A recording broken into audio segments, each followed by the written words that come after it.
Courtesy of DetroitLions.com. After the Lions beat the Colts 39-35. Titans here on Sunday.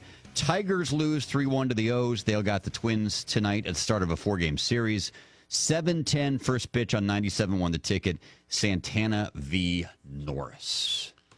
Big series, Jamie. Got to sweep them. Sweep. Win 4. How cool would that be? That would be a must sweep. Must sweep. By the way, real quick before we go back to the phones, and our phone number is 248-539-9797. I did watch the Tom Izzo induction speech. Did you see that on Friday night? It was online. It was really good. It was really, really good. And his funny, I thought, he had some funny lines. He was going straight from the script, so he didn't ever say "and yet," which is one of his favorite catchphrases. He had a teleprompter up there, and he said, I remember when he was talking about Mariucci, who's been his best friend forever, who was there. Really? Never heard. They're friends. Yeah, and he said, he goes, "I really appreciate your help. All the film sessions that you sat in on, although this year you sucked."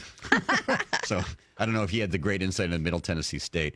And then Iverson was great too. I've heard of, I was in Philly, so obviously it was a huge. It was like a religious. There were so many Sixer fans there. He was really good, but the funniest part is that every now and then they would show because they had a big teleprompter and then they had a clock, and it about 15 minutes of the speech, it says 000, wrap up in red, wrap up. And he probably spoke for 20 more minutes. He was great. He was fantastic. So if you haven't had a chance to see that yet, check out Tom Izzo's speech on Friday night from the Hall of Fame. Martha in Manchester, you're on 97.1 The Ticket. What's up, Martha? Hey, how you guys doing? Good, Martha. How are you? Good. You were asking how Lions fans felt this morning, so I just thought I'd share. I feel lucky that we won, but on the other hand, I kind of felt like we deserved to win because we did what we had to do. But, I held my breath the entire time, just like I always do. When Prater missed that extra point, I said to myself, if we lose by 1 point, because I knew the Colts would score another touchdown, I am never watching another Lions game as long as I live. And of course, I didn't mean it, but that's how I felt at the moment. At least you admitted that you didn't mean it. Yeah, well, I didn't feel like I could take one more loss when the Lions self-destruct like that and do something stupid. But we pulled it out, so I'm happy. Thanks, Martha. Appreciate it. Ticket text 97136. Yesterday just further proves Lombardi was a clown. Lombardi may or may not be a clown, but he was a clown in the Matthew Stafford sense. Because Matthew Stafford, he threw the ball exquisitely yesterday. Mm-hmm. But, the Lombardi offense requires you to be a pinpoint passer. And Stafford's not that, and he never will be that. And that's okay. I mean, Drew Brees, I think, will go down as one of the most accurate throwing quarterbacks I've ever seen. Stafford won't. And so that's why it was a complete mismanagement mismatch of talents or abilities or schemes or whatever you want to say. Somebody says, I think this is 100% Stafford's offense now. No way he would yell at Megatron for any of those drops, fumbles that blew it for us over the years. I don't know about that. Well, no, he wouldn't yell at Megatron. No. He would, But he doesn't yell. He didn't yell at his players for drops. He was yelling at them for strategy. If Megatron... I don't know if it was the same situation. Would he have yelled at him like he did Ebron and Jones yesterday? Probably not. No, he wouldn't have. But see, this is this is where I get into dangerous waters, where I think Tom's going to look at me and just shake his head and cluck his tongue. But this is where I just wonder if they are better off without Calvin, in the sense that it does allow Stafford. I mean, when you're in a huddle with Calvin Johnson, it's Calvin Johnson. He's like an icon. Whereas when you're in a huddle with Marvin Jones and Golden Tate, you're in charge. And Calvin's a quiet. But the play call and who he throws to is not necessarily on Stafford. I understand that, but I mean, I'm trying to think of a good example. I mean, that just comes down to talent, though. Right. In the end. I mean, you can't dismiss Megatron's talent. I agree with you. But there has to be, from a leadership standpoint, a somewhat liberating effect on Stafford in that. It's on me. It's all on me. There's no throwing up to Calvin. I'm the guy in charge now, and I'm probably overblowing it. But I mean, seriously, if you're listening right now, think about your own professional careers, whatever you do for a living.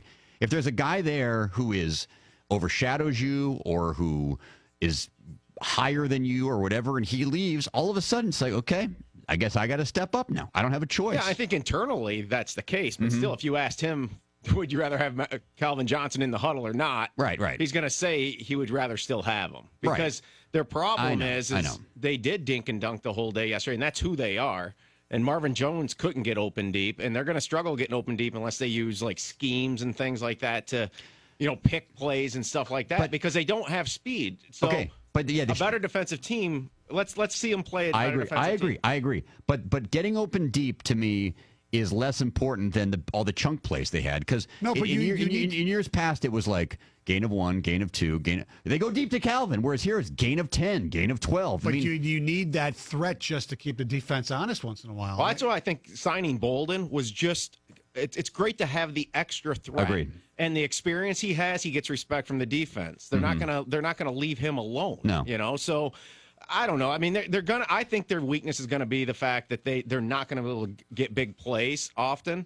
But they did the right thing yesterday and still tried to force it, and that's what you have to do. If you don't force it, you throw it out of bounds, but make the defense honest and go deep once in a while. Which they did a couple of times, and he did them on routes that were down the sideline. Yeah, those incompletions were good things because you're keeping the defense honest, so they all can't bunch up, which is what I thought defenses would do, and that's their weakness. Yesterday was not the culmination, because I know it's only one game, but yesterday was the illustration of what we've always hoped this offense could be, where it's just he used everybody equally. Everybody played a role. It wasn't like, because there were times where Calvin was on this team and he didn't have a big day and they still won because somebody else became Calvin for that particular day, whether it was Golden Tate or Nate Burleson.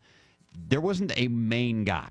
There wasn't one guy where you said, oh, if he wasn't there, they would have lost. Jones was effective. Tate was effective. Ebron was effective. The two running backs were effective. Bolden was effective. You know who they remind me of was the Chiefs team a couple years ago, who never used their wide receivers in the end zone.